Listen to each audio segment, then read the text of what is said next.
Howdy, howdy, howdy. Good evening and welcome back. Um, if you're just joining me, welcome to SmutNut Reviews. This is a place where you can find reviews for all of the dirtiest books of your dreams. So, for those who are tuning in for the first time, welcome to my channel. My name is Tiffany, and I am very glad that you were able to join me. For those who are returning, thank you for tuning in again. So as I stated in the previous video, I would be making two reviews for today, and this is the second one. This one is actually much more, not to say much more important, but this book is a little bit more closer to my heart than any others. So, just a little update on what I've been doing, and then we will, of course, jump right into the review. So this is the third week that I'm back, and trying to maintain some semblance of regularity with you guys. I'm trying to get myself into a really good place where I'm at least providing you at least one video every week, and trying to roll into it. But I don't want to make any promises that I can't keep. That's what got me in trouble last time, and I wasn't able to make videos for quite a long time simply because of life happens, life gets in the way. So I don't want to do that to you guys again, even though there may not be that many of you who are tuning in. I make these videos really because it feeds a part of my soul, and hopefully someone somewhere out there in the vast webiverse appreciates them too. So with that being said, thank you to everyone who's tuning in, has tuned in, and will tune in the future. My fellow smut lovers. I'm going to jump into the review for this week. So this is the second review of the day. We are going to be starting a series. And it is going to be the Doms of Genesis series by Jenna Jacob. And this is the first book in the series, Embracing My Submission. The reason why I chose this series to be the first one that I tackle for my return is because I actually adore everything about this series. As a card-carrying, collared submissive, although I am not currently wearing my collar, this book actually speaks to me on so many levels. This series speaks to me on so many levels. And so I wanted to share a part of me with you guys that really, like I said, it just touched me. So we'll be discussing this book. And of course, anything that you guys might have any questions about, please feel free to drop them in the comment section. I will be leaving the link for this lovely beauty in the description below. And of course, a link to Jenna's other works that you might be interested in. But yes. So yeah, I am, as I said, a card-carrying submissive. It is 2017. Wow. I have been within the lifestyle for probably the last 10 years. I met my dominant in 2007. He was something else. That's what I'm going to say. I never even heard of the lifestyle. He introduced me to it, and he trained me. He is wonderful. And I thank him for everything that he does for me and continues to do for me. Yeah, I cannot ask for better. So, the reason why I chose this book, with that being said, with me being a submissive, with me being very much active in the lifestyle, yeah, everybody knows that BDSM right now is the newest hot topic. It is the newest trend. It is very trendy for everyone to want to be either a dominant or a submissive.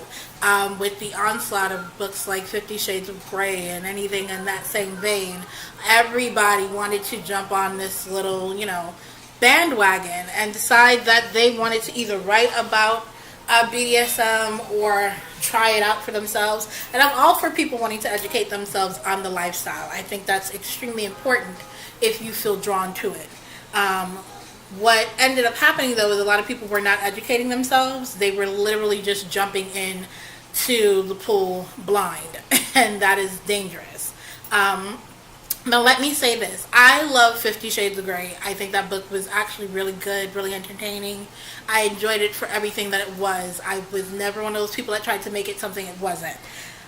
Which is a guide, which is a handbook for the BDSM lifestyle.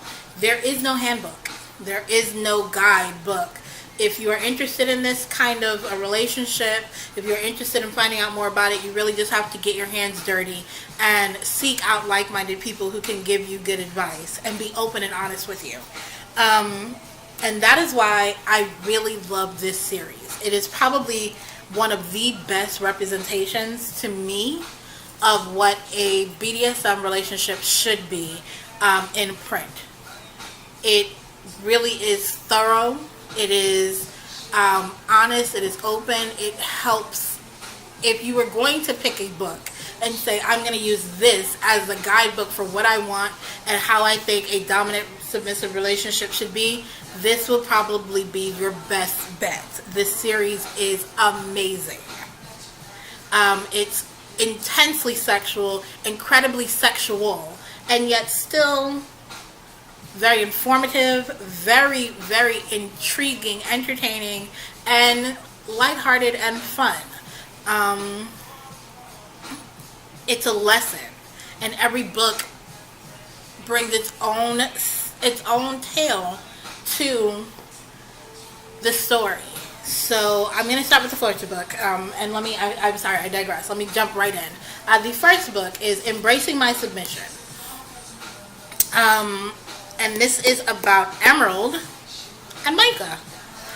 So there are so many characters that as we continue in this series, you'll see they build upon themselves. So the whole series is based around a club. It's called Genesis. And Genesis is a BDSM club in Chicago. It's beautiful and it's lovely. And it's decked out with all the best that you would ever actually want in a BDSM club. It's got monitors. It's got a very caring owner. It's got people who gather around each other within the community. They're not just there to feed their sexual thrills and feed their sexual needs. They care about each other. And there are people who encompass all aspects of the lifestyle. You have doms and dominants. You have submissives, masochists, sadists, and no one judges. That's the great thing. And everyone is looking out for the betterment of not just themselves, but each other. It's a community, which is what you want to find. In the books, the series starts off with Emerald. Emerald is a submissive who is not collared. However, she has a protector, and his name is Daddy Drake. Daddy Drake is a dominant, of course. He is also very much homosexual, and he has his own collared submissive, and they have their very own interesting relationship. However, Drake has taken on Emerald as his charge. She's not his submissive, but he protects her. He keeps her in line. He gives her what she needs as a submissive without overstepping her bounds, and he's helping her to explore what it means to be a submissive in a safe way. But Emerald is she's getting antsy. She's been training, she's been learning, she's been, trying it for a while now, and she feels like she's failing because she has not found a dominant. She feels like she's not good enough. And as a submissive or anyone who is in the lifestyle and has ever had that feeling, it can be a little detrimental to feel like you're not meeting your submissive potential. It's heartbreaking. So my heart ached for her when I first read that. But Drake is responsible for her, and because she expresses this to him, it comes out in a way that is not exactly the most honest, but he decides to loosen his reins a little bit. He's been very tight because Emerald is a gorgeous girl, and there are lots of single dominants who would love to have her as theirs, but Drake is very protective and he wants to make sure she's with the right person. So he opens up the lines of communication between her and a new dominant at the club. He is charming and charismatic, and Emerald likes him. Now, he's not the dominant of her dreams, but he is someone that she'd like to explore with. And so Drake sets some boundaries and says, y'all can explore, but no kissing, no touching, just get to know each other. And this is his right as her protector to set those limits. And she agrees. However, this dominant that she finds herself alone with, he's not who he seems to be. He is a predator, and that is the worst thing you could possibly find. And he gets her alone, and he preys on her, and he makes her very uncomfortable, and he starts making demands of her that he has no right to make. And then, for lack of a better term, he attacks her. And it's brutal. I'm not even going to go into... It wasn't rape. So let me just steer clear of that. For those of you who think that this might be a dark book and something terrible happens to her, it wasn't rape. So she does not get raped. He attacks her. And it's brutal. And it's really vicious. And when I read in the book the instrument that he used to attack her, it was like, oh my God, what kind of monster walks around with something on their person like that? But it also was a great example of how new, naive submissives find themselves in positions that they don't even anticipate, simply because someone calls themselves a dominant and you are so eager to be a submissive. Learn to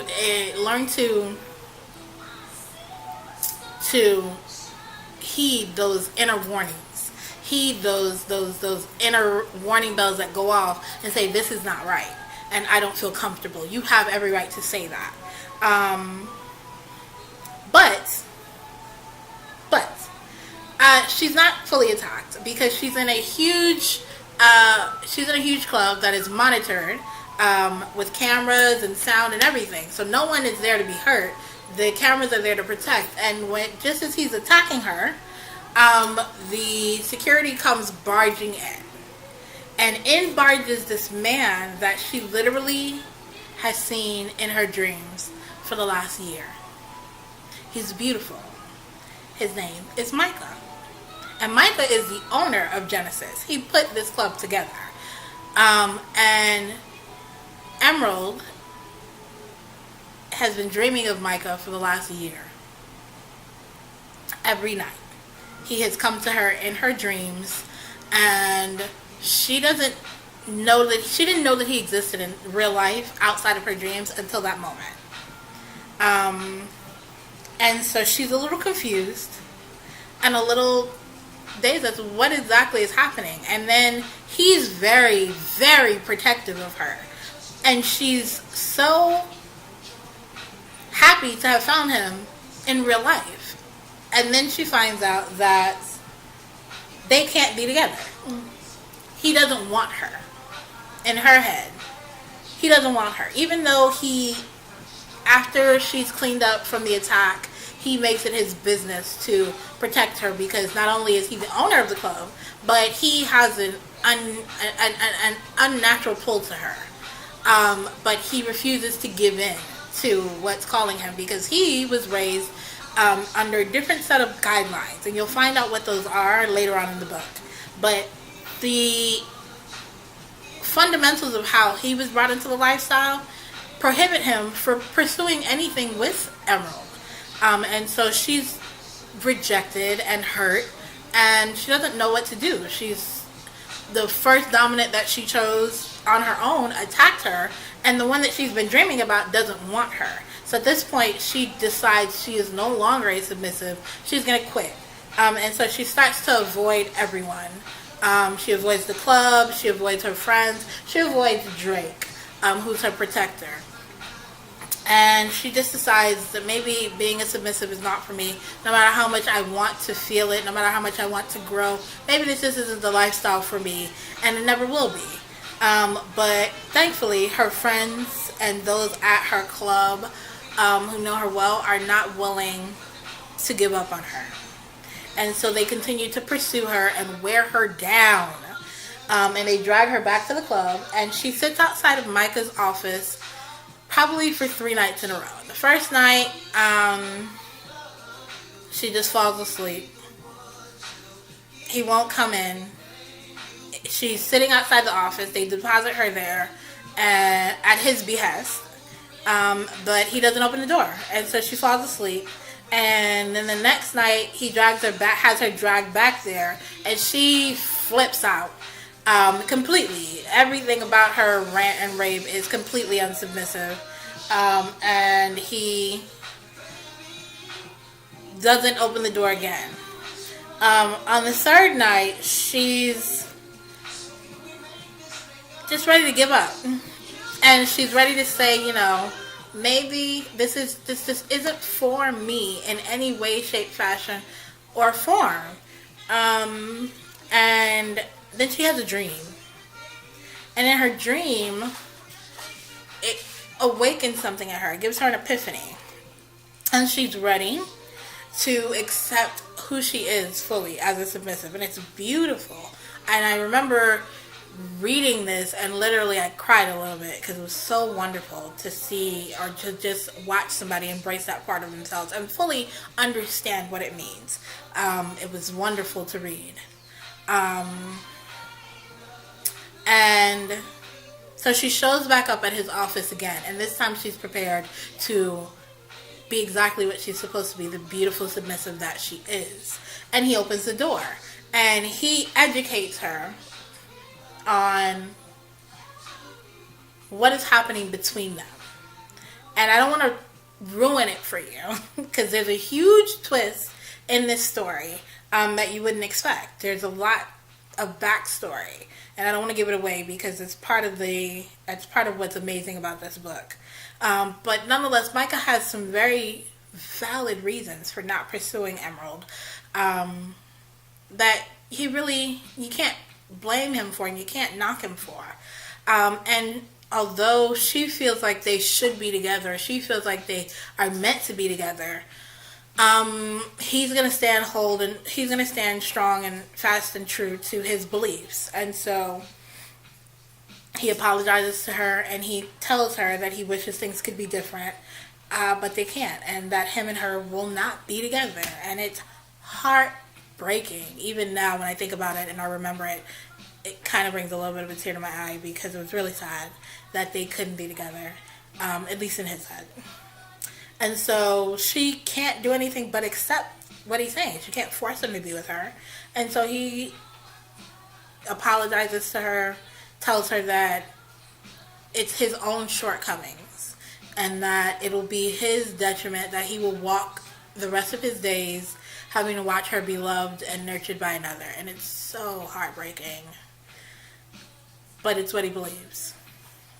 And so he walks her out to the car, and this is when all hell breaks loose because the dominant who attacked her shows up again, and he ends up shooting Micah, and Micah almost dies. And the wonderful thing about it is that when he almost dies, it helps him to come to some realizations, and him and Emerald are actually able to be together. And I won't say how he comes to those realizations. It's a lot of, the story has a lot of depth to it. It's not a long book whatsoever. If you look at it, it's not an extremely thick book. In fact, it's not even the longest book in this particular series. In this series, most of the other books that were written actually are double this size, almost triple this size in length and in depth. But this book is so deeply emotional for what it is. It's literally 200, it's less than 250 actually no, not even. It is literally 233 pages. Not a lot whatsoever, but Jenna Jacob packed a huge amount of detail, a huge amount of emotion and depth and fact and just everything into this short little novel. Like I said, it's the first in the series. So my general consensus of this book, as you can see, I actually adore this book. If you can't tell from my description of it. I love this book. Love it. It's probably top 5 of my favorite books. Like, literally, I can't even say I love this particular book. I love this book. But it's not even my favorite in the series. Let me say that. The first book in this series is not even my favorite in the entire series. There are other books that come along that tug on my heartstrings so much more, so much stronger. They are so much more emotionally draining and emotionally satisfying. And that is what I get from this series. It's so satisfying to read these books and feel what these characters feel and live in these pages. It's so amazing to me. 10. A 10 out of 10. And I don't think there's a single book in this series that will not be getting a 10 out of 10 for me. 10 out of 10 in terms of overall book. This book is a 12 on the heat factor. If the top of the heat factor is a 10, this book is a 12. Jenna Jacobs knows how to write sex, okay? She knows how to write sex in such a way that it's amazing. As I was stating, Jenna Jacobs knows how to write sex. So on a scale of 1 to 10, this book is a 12. Definitely very, very hot, very steamy. Prepare yourself for that. Anything else that I could really say about this book is giving away too much. Anything else that I could really say about this series is giving away too much. I was blown away the first time that I picked this book up.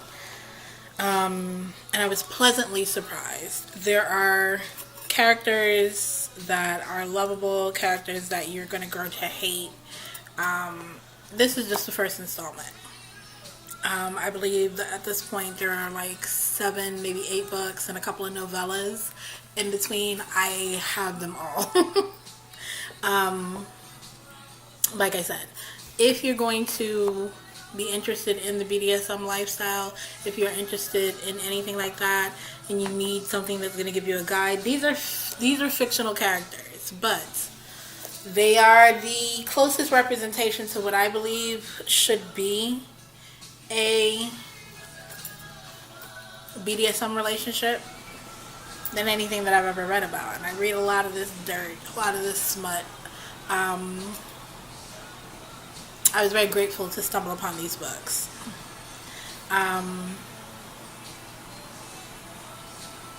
If there are no other books that I would recommend highly, if there's no other books that I would hope that somebody comes across these reviews and says, hey, I'm really interested in what she described, I hope these books do. I will be continuing this series, so this was just the first review of these books. Again, the first book, Embracing My Submission. Main characters are Emerald and Micah, with appearances by Drake and several other characters who you'll come to love in the future. Some who you'll come to hate in the future. But please, if I can recommend anything, I would highly recommend this. This book probably needs to be made into a... Actually, no.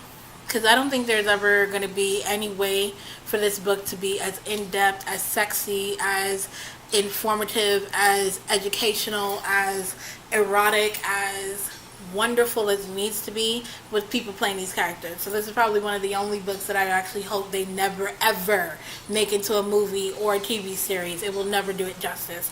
I am going to stand by that. No one will ever do these characters justice.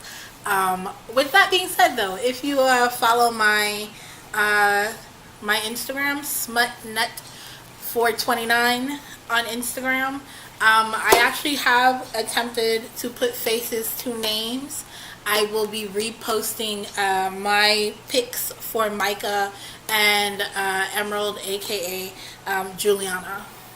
So that is her real name. I will be posting the faces that I envisioned with this. I do that a lot with my books. I actually read the characters and then I say, hey, this is how I envision them. Maybe you agree, maybe you don't, but stop by my Instagram and you will see I'll repost who I thought Micah and Emerald were supposed to be. Outside of that, I thank you guys for joining me. I hope you have a great night. I have really enjoyed making this particular video and discussing this book. As you can see, I get really animated about the topic of the BDSM lifestyle. Any questions anyone ever has, please, I'm an open book. If I can help, I absolutely will. Good night.